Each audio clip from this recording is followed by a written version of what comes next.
Let's deepen our understanding of inequalities, which use symbols like less than, greater than, LEQ, less than or equal to, and GEQ, greater than or equal to. Graphing inequalities on a number line or coordinate plane is essential for visualization. An example of an inequality is x f than 3, which can be represented on a number line. Let's visualize the inequality x3 on a number line. The rules for solving inequalities can be likened to solving equations, but with an important caveat. Multiplying or dividing both sides by a negative number reverses the inequality. For example, if we have minus 2x and 6, dividing by minus 2 gives x minus 3.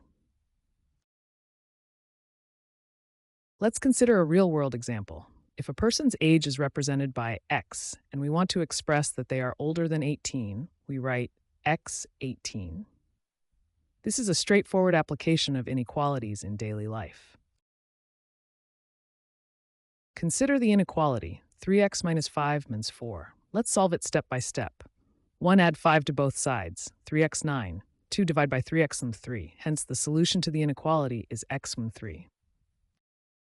Let's solve the inequality step by step, starting from 3x minus 5 and a 4.